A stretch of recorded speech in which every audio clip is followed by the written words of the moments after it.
అందరికీ నమస్కారం. తెలుగు కథల సమాహారానికి మీ అందరికీ స్వాగతం. ఇప్పుడు మనం వినబోయే కథ నన్ను అర్థం చేసుకోరు. రచన రంగనాయకమ్మ గారు. మరి కథలోకి వెళ్దామా? సిస్టర్, నాకేం పాప పుట్టింది? దూరంగా ఉన్న ఇతర మంచాల దగ్గర తిరుగుతున్నటువంటి నర్సులనెవ్వరినైనా పిలిచి అడిగేయాలని రాజేశ్వరి మనస్సు ఆరాటపడిపోయింది. తీరా అడిగితే ఏ పాప పుట్టిందని చెప్తారో, పట్టి పట్టనట్టుగా ఎంత తేలిగ్గా జవాబిస్తారో. మీకు ఆడపిల్లే పుట్టిందమ్మా అనేస్తే, అమ్మో వద్దు, తనకు ఆడ పాప మాత్రం వద్దు, ఎంత మాత్రం వద్దు, తన గర్భంలో ఆడ శిశువుని పెట్టవద్దని ఆదిలోనే 1000 దేవుళ్లకు మొక్కుకుంది. ఈ లోకంలో ఒక ఆడపిల్లకు తల్లి కాకూడదని అంతులేని ప్రార్థనలు చేసింది. అయినా తనకి ఆడపిల్లే పుడుతుందా? మనసారా మొక్కిన మొక్కులకు, పవిత్రంగా చేసిన ప్రార్థనలకు బొత్తిగా విలువ లేకుండా పోతుందా? లేదు. భగవంతుడు దయామయుడు. ఎవరేది కోరితే అదే ఇస్తాడు. కానీ అంత కఠినంగా తను వద్దనుకున్న ఫలాన్ని ఎందుకు ఒడిగడతాడు? ఎప్పుడూ కాదు. ఆ ధైర్యంతోనేగా నవమాసాలు సంతోషంగా మోసింది. మగబిడ్డను కంటాను అనే గర్వంతో తిరిగింది. కొడుకునే కని. ఎంతసేపు అయిందమ్మా లేచి? నీరసంగా ఉందా? ఒక నర్సు దగ్గరగా వచ్చి పరామర్శిస్తూ ఉంటే ఏం చెప్తుందోనని రాజేశ్వరి గుండెలు ఉద్ధృతంగా కొట్టుకున్నాయి. మరొక నర్సు నవ్వుతూ వచ్చి అననే అంది, నీకు పండు లాంటి పాప పుట్టిందమ్మా. మెలకు రాగానే ఈ కబురు చెబుదామని విద్యుద్ఘాతం తగిలినట్టుగా అదిరిపడింది రాజేశ్వరి. చటక్కన తల తిప్పి కళ్ళెత్తి చూసింది. ఆ మొహంలో, ఆ చూపుల్లో కొట్ట వస్తున్న భయం, ఆందోళన, బాధ, అయిష్టం నర్సులిద్దరూ కంగారు పడేలా చేశాయి. అదేమిటమ్మా అలా చూస్తున్నారు? మా మాట మీకు నమ్మకం లేదా? నిజంగా మీకు ఆడపాప పుట్టింది. తెల్లగా, బొద్దుగా, ఆరోగ్యంగా ఉంది. ఇప్పుడే పడుకొని నిద్రపోతోంది. మీరు కొంచెం కాఫీ తీసుకుంటే. టీవీగా నిలబడ్డ శిఖరాల మీద నుంచి కూలిపోయిన దానిలా కళ్ళు దించేసుకుంది. అయ్యో భగవంతుడా అంటూ ఘోషించింది రాజేశ్వరి అంతరాత్మ. నువ్వెంత కఠినాత్ముడివి, ఎంత ఆశ పెట్టి మోసగించావు. నీకు అసలు హృదయం ఉందా? నా వంటి దౌర్భాగ్యుల మీద కొంచెమైనా కనికరం ఉందా? మగబిడ్డనే కన్నట్టు ఎన్నోసార్లు కలలుగన్నానే. నా కొడుకును ఒక మానవుడిగా పెంచగలనని మురిసిపోయానే. అయ్యో! రాజేశ్వరి కనుకొలకుల్లో నిండుగా నీటి బొట్లు నిలిచాయి. ఎందుకమ్మా అలా బాధపడతారు? మొదటిసారి ఆడబిడ్డ లక్ష్మీదేవితో సమానం అంటారు. మళ్ళా ఈ రోజులొస్తే కొడుకునే ఎత్తుకుంటారు. బిడ్డలకేం భాగ్యం? ఆప్యాయంగా నర్సు హాస్యమాడుతుంటే జీవం లేని నవ్వొకటి నవ్వింది రాజేశ్వరి. మొట్టమొదటిసారిగా పాపను ఒడిలో పడుకోబెట్టుకుంటే దుఃఖం పెళ్ళుబికి వచ్చింది. నువ్వు పుట్టావని సంతోషించలేని ఈ అమ్మని క్షమించు తల్లి. ఆడదాని ఆత్మాభిమానాన్ని అడుగడుగున అపహసించే ఈ నికృష్టపు లోకంలో నువ్వెలా బ్రతుకుతావమ్మా? నీ దుఃఖానికి కారణం తెలిసి కూడా దాన్ని నివారించలేని నేను నిన్ను కనకుండా ఉంటే ఎంత బాగుండేది. పాపను గుండెలకు హత్తుకొని దీర్ఘంగా నిట్టూర్చింది. స్త్రీ జీవితం ఓ విషాద స్వప్నం. అభము శుభము తెలియని నువ్వు ఆ విచిత్ర స్వప్నంలో ఇప్పుడే కాలు పెట్టావు. నిన్ను నేను ఎలా రక్షించను? పాప, సున్నితమైన పాప నుదురు చెంపలతో తాకి మరోసారి నిట్టూర్చింది రాజేశ్వరి. సంతృప్తినివ్వని తన జీవితాన్ని నెమరేసుకుని బాధాపూరితంగా నిట్టూర్చడంలోనే ఏదో తృప్తి, హాయి పొందగలుగుతోంది ఆమె. కూతుర్ని చూడటానికి వచ్చిన మధుమూర్తి సంతోషంగా భార్య కళ్ళల్లోకి చూడబోతే కళ్ళు తిప్పుకుంది రాజేశ్వరి. అయినా ఆమెకు చేరువుగా నిలబడి చేయి నిమురుతూ, రాజీ, పాపను చూశాను, ఎంత ముద్దుగా ఉందని.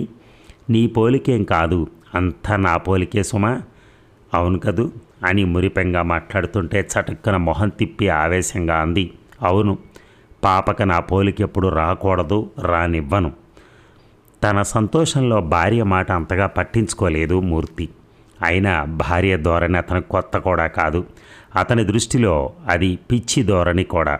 విరక్తిగా ఎప్పుడూ ఏదో ఆలోచిస్తూ ఎటో చూస్తూ నిట్టూర్పులు విడిచే రాజేశ్వరి తత్వం మధుమూర్తికి ఏమంత సరిపడదు కూడా. రాజేశ్వరి ఎక్కువ చదువుకున్నది కాదు, కానీ చదువుకుంది. గొప్పగా ఘనంగా మాట్లాడలేదు, కానీ మాట్లాడుతుంది, ఆలోచిస్తుంది. తన అభిప్రాయాలు బహిరంగంగా వెల్లడించలేదు, కానీ నిర్దిష్టంగా ఏర్పరచుకుంటుంది. వ్యక్తిత్వం విలువ గ్రహించిన వాళ్లే ఎదుటివారి వ్యక్తిత్వాన్ని కాపాడతారు అన్న విషయాన్ని రాజేశ్వరి మనస్ఫూర్తిగా అంగీకరిస్తుంది. రాజేశ్వరిలో ఎప్పుడూ ఆ నిరుత్సాహం, నిట్టూర్పులు, ఆ వైరాగ్యం, ఆ వేదనలు అవన్నీ ఎందుకో మధుమూర్తి అన్నడూ పట్టించుకోలేదు. రాజేశ్వరి మధుమూర్తికి చెప్పుకోలేదు కూడా. అర్థం చేసుకునే అవకాశాలు రాకపోలేదు. తను అర్థం చేసుకోవాల్సిన విషయం ఏదో ఉందన్న సంగతి కూడా మధుమూర్తికి అర్థం కాలేదు. భార్యని ఎప్పుడూ ప్రేమిస్తూనే ఉన్నాడు, గారాంగానే పువ్వులా చూసుకుంటూనే ఉన్నాడు, చీరలు కొంటూనే ఉన్నాడు, నగలు చేయిస్తూనే ఉన్నాడు, ఏ విధంగానూ లోటు లేకుండా పోషించుకుంటున్నానని గర్వపడుతూనే ఉన్నాడు. రాజేశ్వరి కూడా మధుమూర్తిని మనస్ఫూర్తిగా విశ్వసించింది. అతని అనురాగాన్ని కానీ అతని అభిమానాన్ని కానీ ఎప్పుడూ శంకించలేదు. అతను భర్తగా తనకి ఏ లోటు చేయటం లేదనే ఆమె ఉద్దేశం. కానీ అతను మధుమూర్తి అక్షరాల భర్తగానే ఉన్నాడు. అతనిలో కరిగి లీనమైపోవాలని కలలుగన్న తనని భార్యగా మాత్రమే ఉంచుకున్నాడు. తాళి కట్టిన భర్త దగ్గర కేవలం తలదించి బ్రతికే భార్యలాగే కాకుండా తనకొక అమూల్యమైన స్థానం కావాలి. అతనికి ప్రియాతి ప్రియమైన ప్రేయసిలాగా, మనస్సులో మెదిలే భావంలాగా, కంటిలో కదిలే చిరుపాపలాగా అతనిలో తాను ఐక్యం చేసుకుని, భగవాన్ ఇంత భాగ్యమా ఎంతటి వాళ్ళకి! ఒకప్పుడు తన ఆశ దురాశగా, తన కోరిక తీరనిదిగా, తన ఆలోచన పేలవంగా, తన వ్యక్తిత్వం దూదిపింజలా తేలిపోతున్న సమయంలో రాజేశ్వరి కార్చే కన్నీటికి కొదవేమిటి, అంతమెక్కడ? ఏనాటికి ఆయన తనను అర్థం చేసుకోరా? ఏనాటికి పసిపాపను పొత్తిలా గుండెలకు చేర్చుకుని కళ్ళు మూసుకుంది కన్న తల్లి? గతంలో ఎన్నో స్మృతులు, ఎన్నెన్నో గుర్తులు డైరీ పుటల్లా అక్కడొక్కటి కదలాడుతున్నాయి. ఇక ఆ రోజు మధుమూర్తితో ఒక స్నేహితుడు కూడా వచ్చాడు ఇంటికి. ఎప్పట్లాగే 2 కాఫీ కప్పులు ట్రేలో పెట్టి తీసుకెళ్లి టేబుల్ మీద పెట్టొచ్చింది రాజేశ్వరి. తిరిగి తన వంట పనిలో మునిగిపోయింది. ఆ స్నేహితుడు ఎప్పుడు వెళ్ళాడో కూడా తను పట్టించుకోలేదు. కానీ మధుమూర్తి విసురుగా వంటింట్లోకి వచ్చి ఏదో అంటూ ఉంటే తలెత్తి చూసింది. అలా అర్థం కానట్టు చూస్తావే, అతనుండగా నువ్వే ఎందుకు తెచ్చావు కాఫీ? రాజేశ్వరికి నిజంగానే మూర్తి అనేది ఏమిటో అర్థం కాలేదు. మీ స్నేహితులున్నా నేను కాఫీ ఇస్తూ ఉంటాను కదా. గొప్ప పని చేస్తావు. అతనే నాకు అంత స్నేహితుడు కాదు. ఎన్నిసార్లు వాళ్ళ ఇంటికి తీసుకెళ్ళినా సభ్యత కోసమైనా ఒక్కసారి తన భార్యను నాకు పరిచయం చేయలేదు. అతనికి నిన్ను చూపించనే కూడదనుకున్నాను. అంతలోనే నిన్నెవరో ఆహ్వానించినట్టే ప్రత్యక్షమై నన్ను చెప్పుతో కొట్టినట్టు చేశావు. విస్తుపోయింది రాజేశ్వరి. మరో క్షణానికైనా తేరుకోలేనంతగా. వచ్చిన స్నేహితుల ఎదుటికి పిలిచి పరిచయం చేయించి కాఫీ ఇప్పించి కబుర్లు చెప్పించి చనువుగా మసలనివ్వటానికి, పచ్చని వ్యక్తుల పరిసరాలకైనా రానియకుండా, భార్య నీడను కూడా కనిపించనీయకుండా రహస్యంగా దాచడానికి ఎంత చిత్రమైన ప్రయత్నం! మనిషిగా తన మాట ఏమిటి? ఒక ప్రాణిగా తన ఉనికిని, ఒక వ్యక్తిగా తన వ్యక్తిత్వాన్ని నిలువున హత్య చేసి అపహసించే ఈ బాధ కన్నా కత్తులతో చిత్రహింస చేస్తే సుఖంగా ఉండదు. ఏనాడు తను ఊహించని ఈ చులకన భరించగలదా? ఈ అగాధానికి తట్టుకోగలదా? ఏమిటా ఆలోచన? అడిగిన దానికేం చెప్పకుండా నన్ను రావద్దని ముందే చెప్తే ఏదో అనబోయింది నెమ్మదిగా. చాలే నేర్చావు. రావద్దని చెప్పలేదు కానీ రమ్మని చెప్పానా? నేను లోపలికి రాకుండానే నీకు అంత కంగారెందుకు? కత్తి దూసినట్టుగా ఎదురు జవాబులు ఇవ్వటం మాత్రం బాగా వంటబట్టింది. మీరు అడిగిన దానికి జవాబు చెప్పకపోతే ఎలా? విస్మయం కలిగింది. చెప్తే అదే నా పద్ధతి. తెలియక చేశానని మరెప్పుడు అలా చేయనేనంటే సరిపోదు. నా దగ్గర తప్పొప్పుకోవడానికి నీకు నామోషియా? క్షమించండి, నేను తప్పు చేశానని అనుకోలేదు. అనుకోలేదా? చేసింది చాలక సమర్థన కూడానా? నీలాగే ఆ వచ్చిన పెద్ద మనిషి బుద్ధి లేనివాడే. తన పెళ్ళాన్ని ఘోషాలో దాచేసుకుని రాజేశ్వరికి చిరాకేసింది. దాచటానికి ఆవిడేమన్నా బొమ్మ? ఒక మనిషిగా ఆవిడ అభిప్రాయాలు ఆవిడికి లేవు. ఎప్పుడు నలుగురిలోకి వచ్చే అలవాట్లేదేమో. అతను ఏం చేయగలడు? ఓహో, నలుగురిలో మసిలే అలవాటు ఆవిడకి లేదు, కానీ 10 మందిలోనూ పరిగెత్తే అలవాటు నీకే ఉందన్నమాట. సిగ్గులేదు? ఆవిడకన్నా నువ్వే డిగ్రీలు సంపాదించావా? పట్టాలు పుచ్చుకున్నావా? ఏం గొప్పదానివి? అప్పటికే రాజేశ్వరి కళ్ళు నిండుకొస్తూ ఉంటే చటక్కున తలదించేసుకుంది. మధుమూర్తి ఓ క్షణం మౌనంగానే నిలబడ్డాడు. నీ వాదనేం బాగాలేదు సుమా, ఒప్పుకుంటే సరిపోయేదానికి వాగుడు పెంచుతావు, తప్పంతా నీదేనన్నట్టుగా చేతులు దులుపుకొని వెళ్ళిపోయాడు. తుడుచుకుంటున్న కొద్దీ కన్నీళ్లు ఉరుక్కొస్తుంటే మౌనంగా కూర్చుంది రాజేశ్వరి. తను తప్పు చేసిందట. అలా అని ఆయనంటే తను ఒప్పుకోలేదు. అదే తను చేసిన తప్పు. భర్త చేసే అధికారాన్ని భార్యలాగా సహించే శక్తి అలవర్చుకోకపోవడమే పెద్ద తప్పు. ఎక్కడెక్కడో తిరిగి రాత్రి వేళ ఇంటికి వచ్చేసరికి అంతా మర్చిపోయాడు మధుమూర్తి. ఎన్ని గంటలు కాదు, ఎన్ని యుగాలు గడిచినా ఏమీ మర్చిపోలేదు రాజేశ్వరి. భోజనాలు అయ్యాక మృదువుగా పలకరించాడు. అలా ఉన్నావే రాజీ, ఆ గొడవ ఇంకా మనసులోనే పెట్టుకున్నావా? అదో మాదిరిగా నవ్వింది రాజ్యం. మనస్సులో పెట్టుకోవటానికి నాకో మనసు ఉందనే నా మీ ఉద్దేశం. అబ్బో, కథల్లోలాగే మాట్లాడుతున్నావే. కథలు మనమేగా రాసుకుంటాం. నీ సంభాషణ ప్రారంభిస్తే పిచ్చి పిచ్చిగా మాట్లాడతావు. పోనీ కానీ ఈ వీక్లీలో పశ్చాత్తాపం కథ చదువు, ఎంత బాగుందో. చదివాను, నాకు అంతగా నచ్చలేదు, విసుగ్గా ఉంది. అదేమిటి అలా అనేసావు? ఏదో చిన్న తగువు తెచ్చుకుని మొగుడు మీద అలిగి పుట్టింటికి చేరిపోయిన ఆడది కొన్నేళ్లకైనా దేవుడో అంటూ కాళ్ళబేరానికి రాక ఏం చేస్తుంది? ఎందుకు రావాలి? చచ్చిపోవచ్చుగా. చాలే నీ విమర్శ. నువ్వును చచ్చిపోవటం అంత తేలికనుకున్నావా? ఎంత తేలికో నాకు తెలియదు కానీ వ్యక్తిత్వాన్ని, అభిమానాన్ని చంపుకోవటం కన్నా తేలికే. నువ్వే అయితే అలాగే చేస్తావా? అసలు నేను ఆ పరిస్థితి తెచ్చుకోను. క్షణిక ఆవేశాలతో వివేకాన్ని కోల్పోను. ఈ కథలో నిజంగా తప్పు చేసింది భర్త. క్షమించలేకపోవటం ఆమె బలహీనతే కానీ అపరాధం కాదు. పశ్చాత్తాపం కలగాల్సింది తప్పు చేసిన భర్తకే కానీ ఆమెకు కాదు. కొన్నాళ్ళు ఉండిపోవటంతో పుట్టింటి వాళ్ళు చులకన చేయటం, పరపురుషులు పలకరించబోవటం, భర్త నేడే తన గొడుగనుకుని ఆవిడ పరిగెత్తుకుని రావటం, విజయ గర్వంతో చిరునవ్వులు చిందిస్తూ అతగాడు అభయహస్తం ఇవ్వటం, ఆవిడ పశ్చాత్తాపంతో వెక్కి వెక్కి ఏడవటం. ఇదే కథ. నేరానికి శిక్ష పడలేదు, వ్యక్తిత్వానికి విలువ కనపడలేదు. ఇదే సాహిత్యం. భర్తలు తప్పులు చేస్తారు, భార్యలు క్షమించండి, అప్పుడే ఉత్తమ ఇల్లాళ్ళు కాగలరు. అదేగా సందేశం. అందుకేనా మీకు అంత బాగుంది? రాజేశ్వరి సూటిగా చూసింది. మధుమూర్తి ముఖంలో తిరస్కారం స్పష్టంగా కనిపించింది. నీ మొహం అర్థం పర్థం లేని ధోరణి నువ్వును. మన దేశాచారాలు, మన నీతి నియమాలు, మన కట్టుబాట్లు ఇవాళ ఎలా పోతాయి? నీ ఆలోచనలే ప్రతి ఆడదానికి ఉంటే సంసారాలు మహా ఆనందంగా సాగేలా ఉన్నాయి. మీరెన్ని వెటకారాలైనా చేయొచ్చు, ఆ అధికారం మీకుంది. కానీ ఒక కథ మీద అభిప్రాయం ఏర్పరచుకునే అధికారం నాకు ఉంది. నాలా ఆలోచించే ఆడది సంసారాన్ని సంతోషమయం చేసినా తాను శాంతిగా మాత్రం ఉండలేదు. మధుమూర్తి రాజేశ్వరి కళ్ళల్లోకి చూశాడు. నువ్వు శాంతిగా బ్రతకటం లేదా? ఆ పరిస్థితి వేరు. దానికి దీనికి ముడిపెట్టకండి. పుస్తకాల విషయమే మాట్లాడితే మాత్రాన ఆడదాన్ని గురించి ఎవరూ రాయటం లేదంటున్నాను. ఆడది ఎందుకు ఏడుస్తుందో కూడా ఎవరూ ఆలోచించరు. మరి ఇన్ని ఆలోచిస్తున్నావు, నువ్వే రాయకూడదు? నవ్వుతూ అన్నాడు మధుమూర్తి. రాజేశ్వరి కూడా కొంత తేలిగ్గా నవ్వుతూ అంది. నేను రాస్తే మరి మీరెవరిని చూసి నవ్వుతారు? ఎంత ఆడదానవై పుడితే మాత్రం ఆడవాళ్ళంటే ఎందుకలా పడి చస్తావు? మధుమూర్తి మాటలు తేల్చేసే ముందు ఎప్పుడూ అలా అంటూనే ఉంటాడు. అది నిజం కూడా. ఆడవాళ్ళంటే రాజేశ్వరికి ఏమిటో ఒక దయ. ఆడవాళ్ల బాధలంటే ఏదో సానుభూతి. ఆడవాళ్ల చరిత్రలంటే ఆసక్తి. ఆడదై పుట్టినందుకు తన మీద తనకే జాలి. ఎవరి మీద ఎంత కరుణ ఉండి మాత్రం తనేం చేయగలదు? తను ఒక ఆడపిల్లనిగా అంది. తను కొంత దౌర్భాగ్యాన్ని, కొంత విషాదాన్ని సృష్టించింది. తన పాప ఆడది. ఇక పక్కలో పాప మెత్తగా కదిలింది, చక్కలిగింతలు పెట్టినట్టుగా.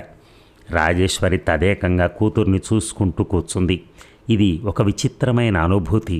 ఈ అనుభూతి కూడా ఆడదానికే. అందుకే కాబోలు చలం అంటాడు. బిడ్డతో పాటు ఆడదానికి రొమ్ముల్లో పాలు, గుండెల్లో ప్రేమ పుట్టుకొస్తాయని. నిజమే. ఈ గడియలన్నింటినీ యథాతథంగా డైరీలో రాసుకోవాలి. ఈ అనుభూతులన్నీ సజీవంగా చిత్రించుకోవాలి. ఎప్పుడెప్పుడో పాప పెద్దదయ్యాక, తన వయసు ఉడిగాక ఈ రాతలు చదువుకుంటే కళ్ళు సరిగా కనిపించని తను ఆ రాతలన్నీ పాపే చదివి వినిపిస్తే ఒళ్ళు పులకరించింది. పాప బుగ్గల మీద తాకుతూ నిట్టూర్చింది. డైరీ కోసం తనెంత ప్రయత్నం చేసింది. ఆ సాయం సమయం పెరట్లో మందార చెట్టు నీడన కూర్చుని ఆకాశంలోకి చూస్తూ ఉంటే ఏదో రాసుకోవాలని బుద్ధి పుట్టింది. తళుక్కున ఒక ఆలోచన మెరిసింది. డైరీ రాసుకుంటే తను డైరీ. అబ్బా, ఎంత బాగుంటుంది! మనసులో ఎప్పుడూ రేగే ఈ ఆలోచనలు, ఎప్పుడూ మెదిలే ఈ ఊహలు, ఈ ఆశయాలు, కోరికలు అన్నీ ఎవరికి చెప్పుకుంటుంది? ఎలా చెప్పుకుంటుంది? తనకు తానే చెప్పుకుంటే, తనకు తానే ఓదార్చుకుంటే ఎంత హాయి, ఎంత తృప్తి, ఎంత శాంతి! అంత ఆనందంతోనూ అడిగింది భర్తని, నాకు డైరీ తెచ్చి పెడతారా? చిత్రమైన కబురు విన్నట్టుగా చూశాడు మధుమూర్తి. డైరీ నీకా? ఎందుకు? రాయటానికే. ఏం రాస్తావబ్బా నువ్వు? అపహాస్యం రుచించలేదు రాజేశ్వరికి. మౌనం వహించింది. అబ్బో, కోపం వచ్చినట్టుందే. డైరీ తెమ్మంటావా? వీలైతే రాద్దాం అనుకున్నాను. నాకు తెలియక అడుగుతాను, నువ్వేం రాస్తావు డైరీలో? నీకేం వ్యవహారాలు ఉన్నాయని పెద్ద కవయిత్రిలాగా మాటలాపి నవ్వేశాడు మధుమూర్తి. పొరపాటే, డైరీ రాసుకోవటానికి కవిత్వం కావాలని అనుకోలేదు. అబ్బా, నీకు తలబిరుసుతనం తగ్గదు మరి. నేనేదో సామరస్యంగా మాట్లాడబోతే ప్రతిదానికి అపార్థాలు తెస్తావు.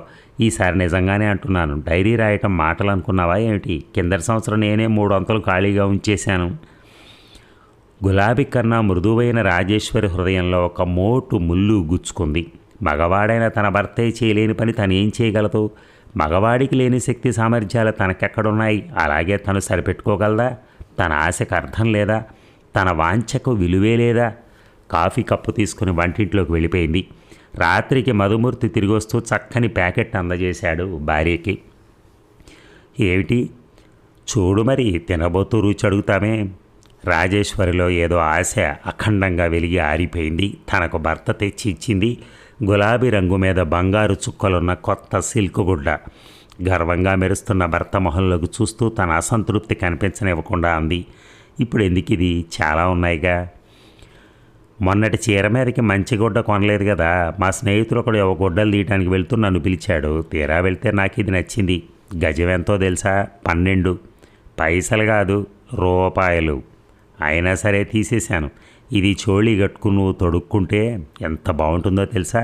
మెరిసిపోతావు బొమ్మలాగా. అదేమిటి అలా చూస్తావు? నీకు నచ్చలేదా?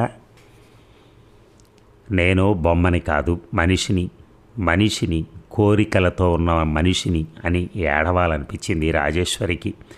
అందంగా తన శరీరాన్ని సింగారించి దాని సోయగం చూసుకోవటమేనా భర్తగా అతని ధర్మం? తన మనసు కాంక్షించేదాన్ని తీర్చి మానసికంగా చేరువ కావాలన్న విషయం అతనికి అర్థమే కాదా? ఏం రాజీ, నీకంత నచ్చినట్లేదే? ఎందుకు నచ్చలేదు? చాలా అందంగా ఉంది. ఇంత ఖర్చు పెట్టి ఇప్పుడు ఎందుకని నా ఉద్దేశం. సర్లే, నీ ఉద్దేశాలకేంలే, అన్నీ అలాగే చెప్తావు. గొడ్డలు నగలు వద్దని ఆడదాన్ని నిన్నే చూశాను. నిన్ను అందంగా ఉంచుకోవాలని నేను ప్రయత్నిస్తే తప్ప ఏమిటి? సరే కానీ ఈ చోళి రేపే వేసుకోవాలి తెలుసా? బద్దకించానని, కుట్టుకోలేదని అంటే మరి ఊరుకోను. అలాగే. రాజేశ్వరి హృదయంలో మరొక అసంతృప్తి పొర పేరుకుంది. మరో ఆవేదన అల లేచి పడింది. తనకు భార్యలాగా బ్రతకటం చేత కావటం లేదు. ఏ పూట పిండి వంటలు తిని సంతృప్తి పడుతూ నెలకో కొత్త చీరో కొత్త నగో కావాలని మారాన్ చేస్తూ, కోపం వచ్చి తిట్టిపోస్తే దొలపరించుకుని తిరుగుతూ, తాపం వచ్చి దగ్గరికి తీసుకుంటే అదే అదృష్టం అని మురిసిపోతూ, కొన్ని హద్దుల్లో, కొన్ని నిబంధనల్లో, కొన్ని సుఖాలతో, కొన్ని దుఃఖాలతో అక్షరాల భర్త దగ్గర భార్యలాగా బ్రతకటం తనకిష్టం లేదు. ఎప్పుడీ జీవితానికి విముక్తి, ఎక్కడీ ఆవేదనలకు అంతం. ఆ రాత్రి పడుకోవటానికి రాకుండా పక్క గదిలో కూర్చుని రాజేశ్వరి ఏదో రాసుకుంటూ ఉంటే మధుమూర్తి లేచి వెళ్ళి చూశాడు. ఏమిటి రాజీ రాస్తున్నావు? ఉత్తరాలు ఏమైనా? కాదు, కొంచెం తెల్ల కాగితాలుంటే ఓ పుస్తకం కుట్టాను. క్యాలెండర్ దగ్గర పెట్టుకుని తారీఖులు వేస్తున్నాను. ఎందుకు? ఏవైనా కొంచెం జ్ఞాపకం ఉండవలసిన విషయాలు రాసుకుందామని. అంటే డైరీ తయారు చేస్తున్నావా? అతనిలో అత్యాశ్చర్యం. మాట్లాడవే, నీకు అంత పట్టుదలగా కావాలని చెప్తే తెచ్చేవాడినిగా. మరోసారి చెప్పటానికి పౌరుషమా? పౌరుషం ఎందుకు? పోనీ కాగితాలు ఉండనే ఉన్నాయి కదా అని కుట్టాను. రాజీ, నీ తత్వం నాకు తెలుసు. నీకు ఈ అహంకారం పనికిరాదని నేను 1,00,000 సార్లు చెప్పాను. ఇప్పుడు నేనేం తప్పు చేశానని మీకు కోపం వస్తోంది? తలెత్తి చూసింది రాజేశ్వరి. అబ్బే, నువ్వే తప్పు చేయలేదు. నువ్వేం చేసినా ఒప్పే. హేళనగా అనేసి విసురుగా వెళ్ళిపోయాడు మధుమూర్తి. చేస్తున్న పని ఆపి కొంతసేపు నిర్లిప్తంగా కూర్చుంది రాజేశ్వరి. తనేం తప్పు చేసిందో తనకు తెలుసు. తనకు కావలసిన వస్తువు కోసం అతన్ని పదే పదే ప్రాధేయపడకపోవటం తప్పు కాదు. మగవాడిగా అతని ఔన్నత్యాన్ని అంగీకరించి ఆడదానిగా తన అప్రయోజకత్వాన్ని రుజువు చేసుకుంటూ తన ఆత్మాభిమానాన్ని చంపుకోకపోవటం తప్పే కదా. ఆడదానికి పంతం ఉండి దాన్ని మగవాడు ధిక్కరించలేని విషమస్థితి తేవటం తప్పు కాక ఒప్పేలా అవుతుంది. విరక్తిగా నిరాశగా నవ్వుకుని తిరిగి క్యాలెండర్ అంకెల మీదకి దృష్టి మళ్లించుకుంది. భార్యను భార్యగానే కాక మనిషిగా కూడా చూడాలన్న సంగతి మధుమూర్తికి ఎందుకు అర్థం కాదో ఆలోచిస్తే బోధపడని విషయమేమీ కాదు. రాజ్యం పోగొట్టుకోవటానికి ఏ రాజు ఒప్పుకోడు. అధికారం వదులుకోవటానికి ఏ అధికారి ఇష్టపడడు. భార్యను మనిషిగా అంగీకరించడానికి ఏ భర్త ఆలోచించడు. కానీ ఎంతో చదువుకుని ఎన్నో తెలుసుకోగలిగిన మధుమూర్తిలో కూడా ఆ బలహీనత ఉండిపోతే ఇక ఆడదాని అభాగ్యానికి అంతమేది? ఎప్పుడు రాజేశ్వరి హృదయంలో అశాంతి చెలరేగినప్పుడల్లా దానితో పాటు మధుమూర్తి పట్ల ఏదో విచిత్రమైన సానుభూతి కూడా పుట్టుకొస్తుంది. అతని ప్రవర్తన తనను బాధ పెడితే అందులో అతను కావాలని చేసిందేమీ లేదేమో. మనిషి పరిస్థితికి బానిసై పెరుగుతాడు. చాలా వరకు తరతరాల నుంచి నరనరాన జీర్ణమై వస్తున్న మన సంస్కారం ఎంత ఉన్నతమైందో అంత సంకుచితమైంది కూడా. స్త్రీ పట్ల హృదయవిహీనమైన ఈ సంస్కారం పురుషుడి పాదాల క్రింద పూల బాటలు పరుస్తుంది. మెత్తగా హాయిగా నడవటానికి అలవాటు పడిన పాదాలు ముళ్ళు తగులుతుంటే ముందడుగు వేయగలవా? తను మగవాడై పుడితే మధుమూర్తి కన్నా విశేషంగా ప్రవర్తించగలదా? ఎలా సాధ్యం? చిత్రంగా నవ్వొచ్చింది రాజేశ్వరికి. మనసేదో తేలికైనట్టు కూడా అనిపించింది. 3వ డైరీ ప్రారంభించాక పాప పుట్టింది. పాపనెత్తుకుని రాజీ కులాసాగా ఇంటికొచ్చిన రోజు మధుమూర్తికి కూడా డైరీ రాసుకోవాలనిపించింది. పాప గురించి శ్రద్ధగా రాస్తూ ఉండు డైరీలో అన్నాడు మమకారంతో. మరి మీ గురించి చిలిపిగా ప్రశ్నించింది రాజేశ్వరి. ఎప్పుడూ రాస్తూ ఉన్నదేగా. అవును, మీ జ్ఞాపకాలు నాకు కావాలి, భర్త కళ్ళల్లోకి చూస్తూ అంది రాజీ. అలాంటిదే మరొక చిత్రమైన జ్ఞాపకం. మధుమూర్తి స్నేహితుడు ఒక పల్లెటూళ్ళలో డ్రామా వేయబోతున్నాడు. అతని స్నేహ బృందం అంతా సరదాగా సైకిళ్ల మీద బయలుదేరారు. నాటకం ముగిసిన స్నేహితుడిని అభినందించి అలసటగా ఇళ్లకు చేరేసరికి తెల్లవారబోతోంది. నిద్రమత్తుతో గదిలోకి పోబోయిన మధుమూర్తి టక్కున ఆగి ముందు గదిలో మడత మంచం మీద ముసుగు తండి పడుకున్న వ్యక్తిని గమనించి రాజేశ్వరికేసి ప్రశ్నార్థకంగా చూస్తూ నిలబడిపోయాడు. మా రాంబావ రాత్రి సినిమా చూసి వెళ్ళిపోదామంటే బస్సు అందలేదట, వచ్చి పడుకున్నాడు. భర్త చూపుల్లో తీక్షణత రేగుతోంది అన్న సంగతి రాజేశ్వరి గమనించలేదు. ముఖం చిట్లించుకుంటూ విసురుగా గదిలోకి నడిచాడు. మధుమూర్తి రాజేశ్వరి మరి నిద్రకు ఉపక్రమించకుండా ఫస్ట్ బస్కి వెళ్ళిపోతానన్న బావగారిని లేపి పనులు ప్రారంభించబోయింది.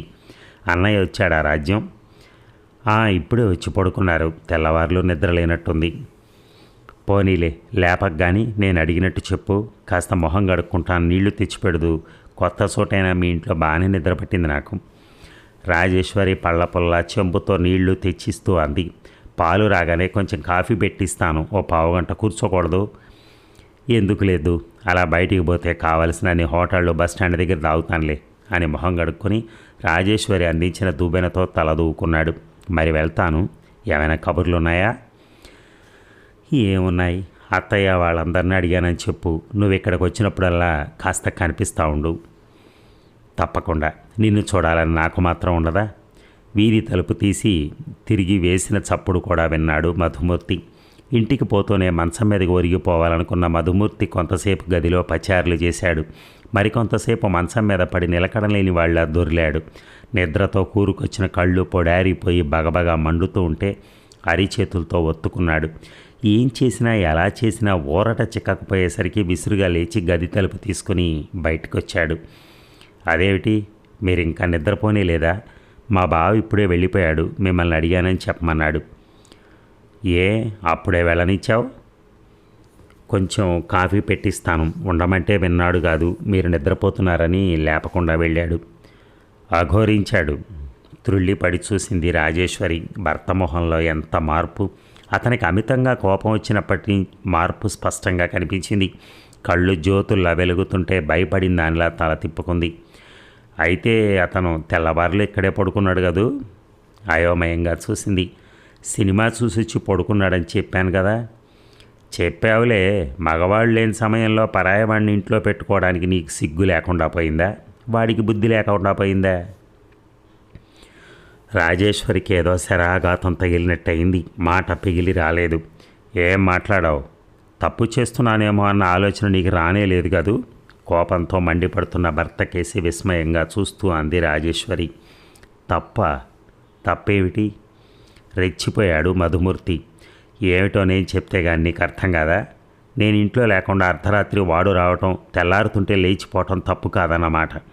ఈ సంగతి ఎవరికైనా తెలిస్తే ఎంత అప్రదిష్టో ఆలోచించావా? అప్రదిష్ట అస్పష్టంగా అనుకుంది రాజేశ్వరి అయోమయంగా. వాడు నీకు మేనత్త కొడుకే కావచ్చు, నువ్వు నీతిమంతురాలువే కావచ్చు. అదంతా లోకానికి ఎందుకు? కళ్ళతో చూసిన దానికి మాత్రమే కల్పనలు చేసి కథలు అల్లుతారు. నీ మీద ఏదైనా నింద వచ్చి పడితే సిగ్గు లజ్జ లేని నువ్వు భరించగలవేమో కానీ నేను తట్టుకోలేను. రాజేశ్వరి మరీ సహించలేకపోయింది. అన్యాయంగా నిందిస్తూ ఉంటే మౌనం వహించడం అవమానంగా కూడా తోచింది. పడుకుంటానని ఇంటికొచ్చిన వాడిని ఎలా పొమ్మన్నాం అనలేకపోయాను అంది భారమైన గొంతుతో కొంత ధైర్యం చేసి. అవును, నీకు పరువు ప్రతిష్టల కంటే బంధుమర్యాదలు కావాలి అంతే కదా? వీధి అరుగు మీద పడుకోమని లేకపోయావా? రాజాగారు గదిలో కానీ పవళించడనుకున్నావా? తెల్లవారితే లోకం వేలెత్తి చూపుతుందేమన్న భయమేనా ఉందా నీకు అసలు? ఎందుకు ఆడపుటక పుట్టావు? కన్నీరంతా ఇంకిపోయినట్టయింది. లోకం కసి పుట్టుకొచ్చింది రాజేశ్వరికి. న్యాయాలు ఎంచకుండా గుడ్డిగా మూర్ఖంగా విమర్శించే లోకానికి నేనెన్నడూ భయపడను, లెక్క చేయను. నోర్మై, నీ ధైర్యాలు సాహసాలు ఇక్కడ ప్రదర్శించకు. లోకాన్ని ధిక్కరించి తిరిగే సాహసం నీలాంటి దానికా? మహామహులే తలలు దించేశారు. ఈ ఇంట్లో నా భార్యగా నా పరువు ప్రతిష్టలు కాపాడుతూ తిరగాల్సిందే కానీ నీ పిచ్చి పిచ్చి ఆటలేమి సాగించుకోకు. లోకం విమర్శ నీకక్కర్లేకపోయినా నాకు కావాలి. లోకాన్ని నువ్వు ధిక్కరిస్తే నేను సమర్థిస్తాను. పస్తులుండైనా బ్రతుకుతాను కానీ పరువు పోగొట్టుకుని బ్రతకలేను. నీ శీలాన్ని గురించి ఎవడైనా వేలెత్తి చూపితే నిన్ను నరికేసి నేను నరుక్కోవటం తప్పితే మరో దారి లేదు. నేను లేని రాత్రి ఇంత సాహసం చేశావంటే నా గుండెలు మండిపోతున్నాయి. తలుచుకుంటున్న కొద్దీ శరీరం జలధరిస్తోంది. మరెన్నడూ ఇలాంటి సంఘటన జరగడానికి వీల్లేదు. తెలిసిందా? రాజేశ్వరి అవమానాగ్నితో దగ్ధమైపోయింది. తెలిసింది. ఇక జీవితంలో జరగనివ్వను. నా వల్ల మీ పరువు పోనివ్వను. నా కోసం మీ సంఘాన్ని విమర్శించనివ్వను. ఏనాడు మిమ్మల్ని నవ్వుల పాలు కానివ్వను. మీ మంచి చెడ్డలు ఆలోచిస్తూ అక్షరాల మీ భార్యగా బ్రతుకుతాను. మీ భార్యగా భార్య గొంతులోని గాంభీర్యం, మాటల్లోని ఆవేశం క్షణకాలం మధుమూర్తిని మోగవాణ్ణి చేశాయి. భార్యను చూస్తూ నుంచుండిపోయాడు చాలాసేపు. మధుమూర్తి భార్య శీలాన్ని ఎన్నడూ శంకించలేదు. శంకించే రోజు వస్తుందని కూడా అనుకోవటం లేదు. భార్య నీతి పట్ల, ప్రవర్తన పట్ల అతనికి అపారమైన విశ్వాసం ఉంది. భార్య శీల సంపద పట్ల అంతులేని గౌరవం ఉంది. తన గుండెల్లో గాఢంగా నాటుకుపోయిన ఈ అమూల్య అభిప్రాయాలు ఏనాటికి సడలిపోవు. తన భార్య శీలం తనకు అదృష్టవరం. దాన్ని కళంకపరిచే హక్కు భగవంతుడికి కూడా లేదు. తన సంపదను తాను పదిలపరుచుకుంటాడు. తన ప్రవర్తన కఠినంగా ఉండొచ్చు. అంతా తన కోసమే. రాజేశ్వరి నెమ్మదిగా కదిలి వంటింటికేసి నడవబోయింది. రాజీ, అనుకోకుండా శాంతించిన భర్త వైఖరి విస్మయం కలిగిస్తూ ఉంటే ఆగి వెనక్కి చూసింది. మధుమూర్తి 2 అడుగులు ముందుకేశాడు. నేను ఆవేశంగా మాట్లాడుతున్నాను అనుకోకు రాజీ. నేను ఎందుకు చెప్పానో ఆలోచిస్తే నా బాధ నీకు అర్థమవుతుంది. ఎప్పుడైనా ఏనాడైనా ఏదైనా నింద వచ్చి పడుతుందేమో అన్న భయం స్త్రీగా నీకు లేదు? లేదు, సూటిగా భర్త మొహంలోకి చూస్తూ అంది రాజేశ్వరి. నాకు ఎటువంటి భయాలు ఉండవలసిన అవసరం లేదు. నా ఆత్మవిశ్వాసం అంత బలహీనమైంది కాదు. నేను తప్పు చేయనంతకాలం, చేయననే నమ్మకం ఉన్నంతకాలం సాక్షాత్తు భగవంతుడే వచ్చి వేలెత్తి చూపి అపహసించినా నేను చలించను. నా తెగించిన వ్యక్తిత్వం మీకు బొత్తిగా పనికిరాదని నాకు తెలుసు. భవిష్యత్తులో మీకెన్నడూ కష్టం కలిగించనని మాటిస్తున్నాను. మీరు లేని సమయంలో సోదరుడు వంటి ఒక ఆత్మబంధువుకి ఆశ్రయం ఇచ్చినందుకు నేను తెలుసుకోగలిగిన నిజం అమూల్యమైంది. ఆడదాని శీల సంపద అవకాశాలను బట్టే ఆధారపడి ఉంటుంది. విశ్వాసాలు, వ్యక్తిత్వాలు దాన్ని కాపాడలేవు. తప్పు చేసి తప్పుకోగలిగిన నాడు పరువు దక్కుతుంది. తప్పు చేయకపోయినా నిరూపించుకోలేని నాడు అది సర్వనాశనమైపోతుంది. చిత్రమైన ఈ నిజాన్ని ఎప్పుడూ గుర్తుంచుకుంటాను. మరీ నిలబడకుండా పెరటి వైపు వెళ్ళిపోయింది రాజేశ్వరి. తను తానుగా బతికే స్వతంత్రం లేదన్న సంగతి ఆ రోజే రాజేశ్వరికి క్షుణ్ణంగా తెలిసొచ్చింది. నీ ఆలోచనలతో నాకు పనిలేదు, నువ్వు నా భార్యగా బ్రతకాలి అన్న మధుమూర్తి మాటలు మనస్సంతా ప్రతిధ్వనించాయి. ఎంత మర్చిపోవాలని ప్రయత్నించినా నిష్ప్రయోజనమే అయింది. చలించిన మనస్సు శాంతించలేదు. ఈ జన్మకిక శాంతి లేదు. తీరని కోరికలు నానాటికి అధికమవుతుంటే, ఆశలన్నీ అపోహలై అపహసిస్తూ ఉంటే శాంతి ఎక్కడ? రాజేశ్వరికి హృదయంలో తీరని దాహంలా మరో కాంక్ష బలంగా లేచింది. తనకి సజీవమైన స్వతంత్రం కావాలి. అది సర్వ సంపదలకు అతీతమైన పెన్నిది. తన హస్తగతమైన ఆ విలువ ఎన్నడూ దుర్వినియోగం చేసుకోదు. జీవితంలో ఏది చేయాలన్నా తనకు స్వతంత్రం ఉండి ఆ పని చేయటంలో చేయకపోవటంలో మంచి చెడ్డలు తనే నిర్ణయించుకుంటే ఒక నిరాశా తరంగం ఉవ్వెత్తుగా లేచి రాజేశ్వరి ఆశలను మూలమట్టం చేసేసింది. తను ఆడది, భార్యగా బ్రతకాల్సిన ఆడది, ఆలోచించడం తప్పితే అనుభవించలేని ఆడది. ఇక కలత నిద్ర రాజేశ్వరిని శాంతంగా ఆవరించింది. పల్సగా వీస్తున్న పిల్లగాలులు ఆమె శరీరాన్ని సానుభూతిగా జోకొడుతున్నాయి. వెండి తీగల్లా మిడిసి పడుతున్న వెన్నెల కిరణాలు కిటికీలోంచి ఆమె చెక్కిళ్ల మీదకి తొంగి చూస్తున్నాయి. చేయి జాపితే అది ఎంత సమీపంలో చందమామ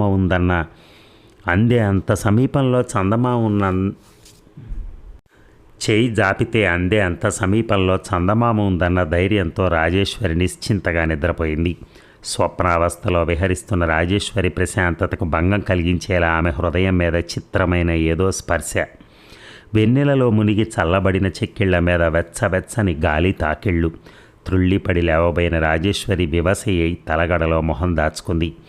రాజీ, మధుమూర్తి కంఠంలో అనురాగ స్రవంతి. నా మీద నీకింకా కోపం పోలేదు కదూ? మీదకు వంగి జుట్టు నిమురుతూ మత్తుగా కన్నుల్లోకి చూడ ప్రయత్నిస్తూ మధురమైన రహస్యంలా మాట్లాడుతున్న భర్త మీద ఒక్కసారిగా ఏదో అనురాగం, మరేదో మమకారం పొంగుకొచ్చాయి. అంతరంగం అంతా ఆనందంతో నిండిపోగా భర్తను దగ్గరకు తీసుకుని హృదయానికి హత్తుకుంది.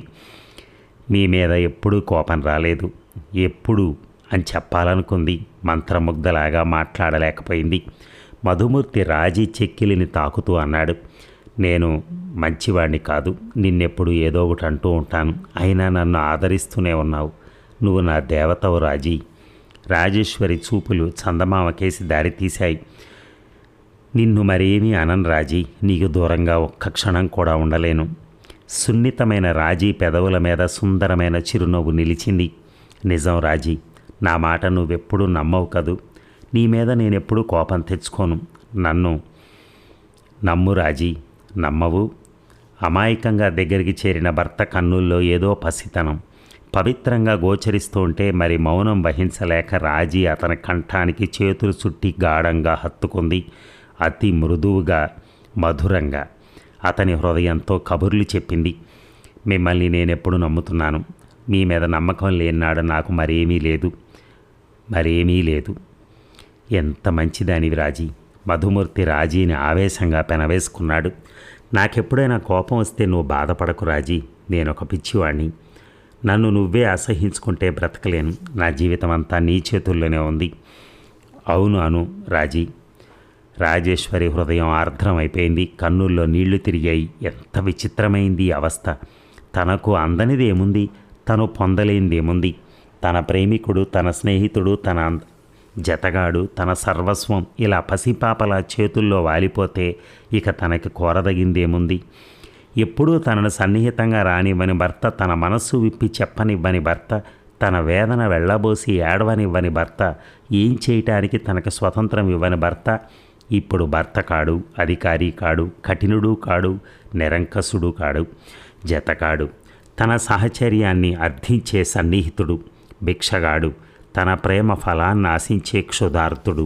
భగవాన్, స్త్రీ జీవితంలో ఎంతటి పుణ్యక్షణాలు సృష్టించావు. సర్వస్వాన్ని పాదాక్రాంతం చేసుకోగలిగే ఈ క్షణాలు ఎంత అమూల్యమైనవి. నికృష్టపు స్త్రీ జన్మకి ఈ పవిత్ర క్షణాలు కరువైతే మనుగడేముంది? అడుగడుగున అపహసించే పురుషుడు స్త్రీని ఇంతగా ఆరాధించి ఈ గడియలలో ఎంత మహత్తుంది. స్త్రీ పురుషుడికి ఏమీ ఇవ్వలేకపోతే ఆ దౌర్భాగ్యురాలు చుట్టూ ఏనాడో గోరీ లేచేది కదా. రాజీ, ఏమిటా ఆలోచన? మాట్లాడవు? మాట్లాడాలని లేదు రాజీకి, నిజంగా మాట్లాడాలని లేదు. అతను దగ్గరికి చేర్చుకున్న ఆ క్షణం హృదయాన్ని బ్రద్దలు కొట్టి అతనిలో ఐక్యమైపోవాలనిపిస్తోంది. సర్వసామాన్యమైన వేదనలకు కన్నీళ్లకు అందకుండా అతని గుండెల వెనక దాగిపోవాలనిపిస్తోంది. ఈ క్షణం శాశ్వతం కావాలి, అబద్ధం కాకూడదు, నిత్య నూతనం కావాలి, గతించిపోకూడదు. రాజీ, నీ కన్నుల్లో వెన్నెల ఉంది, నీ పెదవుల్లో అమృతం ఉంది, నన్ను అందుకోనివ్వవు అనే అవే మాటలు ఎన్నిసార్లు విన్నా లలితంగా ఉంటాయి. సుఖపూరితము మధురాతి మధురమైన ఆ మాటలు వింటూ సిగ్గుతో బరువుగా కళ్ళు దించుకున్న రాజేశ్వరి హాయిగా తన్ను తాను మరిచి నిద్రలోకి జారిపోయింది. స్వప్నలోకాల్లో తేలిపోయింది. ఇక సన్నసన్నగా పాప ఏడుపు వినిపిస్తుంటే నీరసంగా కదిలింది. తూలుతూ లేచి నిలబడింది. దోమతెరలో పడుకుని గాఢంగా నిద్రపోతున్న భర్త నీడ మసమసగ్గా కనిపించింది. గడిచిపోయింది. తనను దేవతను చేసి అందలం ఎక్కించిన పుణ్యకాలం గతించిపోయింది. తను రాజేశ్వరి, ఉత్త రాజేశ్వరి. తల తిక్కగా మాట్లాడుతూ దురహంకారం ప్రదర్శిస్తూ ఎప్పటికప్పుడు నవ్వుల పాలయ్యే దురదృష్టపు రాజేశ్వరి. కర్మ రాసినట్టు బ్రతకలేక, బ్రతుకు మీద అనురాగంతో చావలేక, అపనిందలకు అపహాస్యాలకు గురవుతూ క్షణక్షణం ఆత్మాభిమానాన్ని చంపుకుంటూ నిరాశలతో నిట్టూర్పులతో జీవోత్సవంలా గడుపుకొస్తున్న నికృష్టపు రాజేశ్వరి. ఆకలితో పాప ఏడుపు పెద్దదైంది. నిర్లక్ష్యంగా మరిచిపోయిన తల్లికి దుఃఖం వచ్చింది. 2 అడుగుల్లో వెళ్ళి పాపను చేతుల్లోకి తీసుకుని అక్కున చేర్చుకుంది. పాప ఏడుపు ఆగిపోయినా ఏమీ తెలియని పసిపాపను చూస్తుంటే తల్లి హృదయం శాంతించలేదు. జలజల రాలి కన్నీళ్లు పాప చెక్కిళ్ళ మీద పడబోతూ ఉండగా, అవి పడుతూ ఉండగా పిచ్చి పిచ్చిగా ఓదార్పుగా చెప్పుకోసాగింది. పాప, ఈ లోకం సంగతి నీకేమైనా తెలుసా? తెలిస్తే నువ్వెంత హాయిగా నవ్వుకోగలవా? నిశ్చింతగా నిద్రపోగలవా? రేపు నీ చిన్నారి కళ్ళు విప్పి అంతా చూస్తావు విచిత్రంగా. నీ బుల్లి పాదాలు మోపి చకచకా నడుస్తావు ఆవేశంగా. నీ ముద్దులు మూటగట్టే నోరు విప్పి ఎన్నో మాట్లాడతావు అమాయకంగా.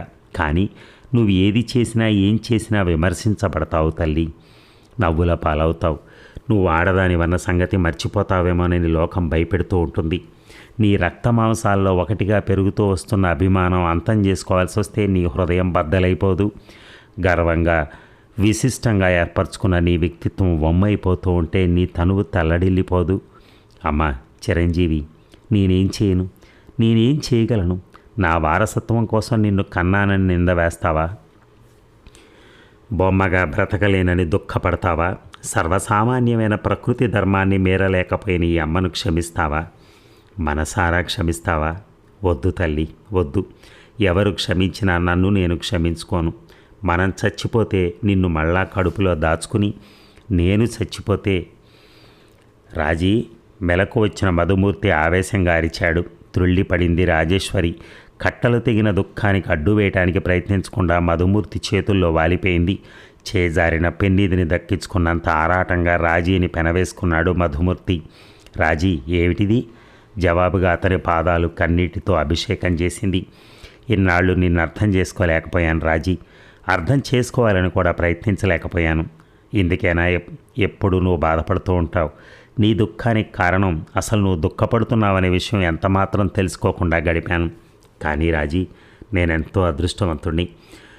అది నాకు ఇప్పుడే తెలుస్తోంది. మనసున్న మనిషి సన్నిధిలోనే బ్రతుకుతూ ఉన్నానన్న సంగతి తెలుసుకుంటే ఎంత ఆనందం కలుగుతుంది అంటూ ఏమిటో చెప్పాలనుకున్నాడు. మోగవైన మనస్సు మాటలు రానివ్వలేదు. చేష్టల ద్వారానే తన ఆలోచన వెల్లడించాలని భార్యను ఆవేశంగా అదుముకున్నాడు. భర్త అనురాగం ఏమిటో విచిత్రంగా తోచింది రాజేశ్వరికి. ఎన్నడూ లేని ఓదార్పేదో లభించబోతున్నట్టుగా అనుభూతి కలిగింది. నన్ను అర్థం చేసుకోరు, నన్ను, నా మనస్సు ఒక్కసారి అర్థం చేసుకోరు అంటూ ఏడవాలన్నంత ఆరాటం ముంచుకొచ్చింది. వెన్నెల కన్నా చల్లగా ఉన్న భర్త సన్నిధిలో కళ్ళు మూసుకుని ఉండిపోయింది. అదండి కథ. 1964 ఏప్రిల్ యువ పత్రిక నుంచి తీసుకోవడం జరిగింది ఈ కథని. చూడండి, నిజంగా భార్యాభర్తల మధ్య ఎలాంటి బంధం గురించి ఎంత చక్కగా రాశారు రంగనాయకమ్మ గారు. రాశారనకూడదేమో, రచించారు. అంత మంచి పదాలు. నిజంగా ఒక ఆడపిల్ల ఆ వ్యక్తిత్వం, ఆమె మనసులో ఉన్న ఆలోచనలు, ఆమెలో రగులుతూ ఉన్నటువంటి ఆ భావాలు, అవి ఎంత చక్కగా వర్ణించారు ఆమె. అలాగే అవతల మగవాడి క్యారెక్టర్ కూడా నిజంగా ఆయన ఏం చేయాలనుకుంటాడో అది చేసేస్తాడు అంతే. చేసేసిన తర్వాత మళ్ళీ పట్టించుకోడు ఇంకేమి. మనకేం సంబంధం లేదన్నట్టుగా ఉంటుంది. అప్పటి నుంచి కోపం స్టార్ట్ అవుతుంది మళ్ళీ.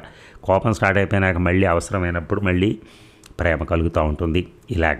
ఇలాంటి క్యారెక్టర్ని సృష్టించడం కూడా చాలా కష్టం నిజంగా. ఎందుకంటే అక్కడ భావాలు, ఆ రాసే పదాలు కూడా, రచించే పదాలు కూడా ఏంటంటే ఒక అందమైన కూర్పు ఉండాలి. అది ఉండగలిగితేనే ఆ కథ నిజంగా సార్థకమవుతుంది. అది అలాగా చూస్తే, అలాగా ఆలోచిస్తే రంగనాయకమ్మ గారు ఈజ్ ఎ వండర్ఫుల్ రైటర్. దాంట్లో మాత్రం ఎటువంటి అపనమ్మకం ఎవ్వరికీ ఉండదు. థ్యాంక్స్ అమ్మా. మీ అందరికీ కూడా థ్యాంక్ యూ వెరీ మచ్.